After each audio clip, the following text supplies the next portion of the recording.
அனைவருக்கும் வணக்கம். என் பெயர் லாவண்யா ரவி. குருவாழ்க, குருவே துணை. ஜோதிட துணுக்கு.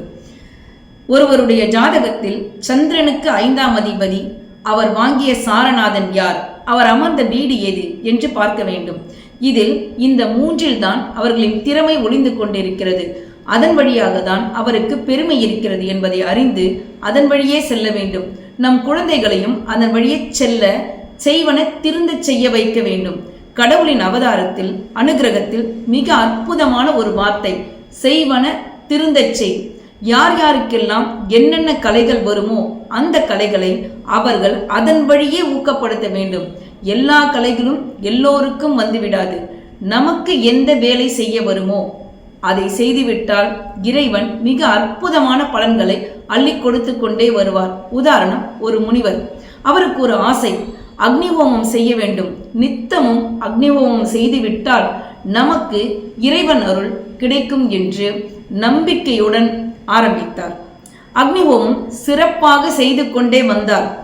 ஆனால் இடையில் அவருக்கு காசிக்கு போக வேண்டும் என்று ஆசை வந்துவிட்டது. அதே நேரம் ஒரு சிறுவன் வருகிறான். அவருக்கு சிஷ்யனாக வருவதற்கு ஆசைப்பட்டு கேட்கிறான். முனிவரும் சரியான நேரமாக இருப்பதால் சிறுவனிடம், என்னிடம் சிஷ்யனாக சேர வேண்டும் என்றால் அந்த அக்னி ஹோமத்தை நான் வரும் வரை விடாது செய்ய வேண்டும் என்று கூறுகிறார். சிறுவனுக்கு அளவிட முடியாத சந்தோஷத்துடன் ஒப்புக்கொள்கிறான். முனிவர் காசிக்கு சென்றார். நாள் கணக்கிலிருந்து வாரக்கணக்காகி, மாத கணக்காகி, வருடக்கணக்கில் காசியிலேயே தங்கிவிட்டார். சிஷ்யனையும் அக்னிஹோமத்தையும் மறந்தே விட்டார்.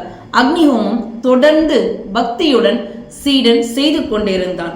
தேவையான அத்தனையும் தேஜஸ் உட்பட அக்னி தேவர் சீடனுக்கு அறியாமலேயே கொடுத்து கொண்டிருந்தார். 12 ஆண்டுகளுக்கு பிறகு முனிவர் வருகிறார்.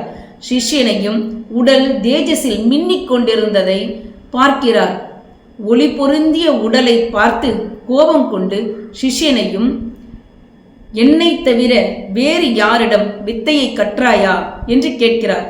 சிஷ்யனும் மறுத்து கூறியும் நம்பாத முனிவர், இனி இந்த இடத்தில் நீ இருக்கக்கூடாது, உடனே வெளியேறுமாறு உரைத்தார். ஓர் அசரீரி கேட்கிறது. அக்னி தேவர் முனிவனின் தவறான செய்கையால் கோபம் கொண்டு 2 மாதத்தில் வருகிறேன் என்று கூறி 12 வருடங்கள் கழித்து வந்தாய்.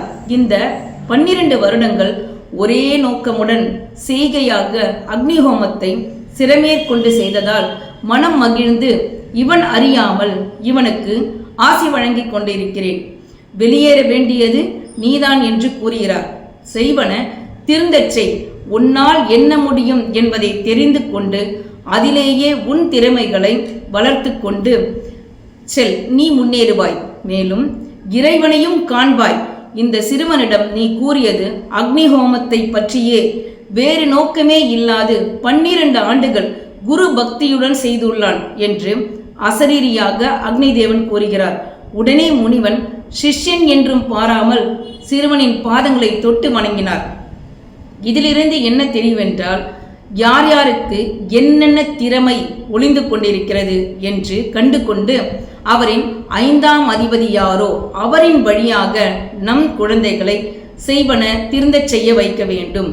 நன்றி, நமஸ்காரம். மேலும் ஜோதிட ஆலோசனைக்கு லாவண்யா ரவி. வணக்கம்.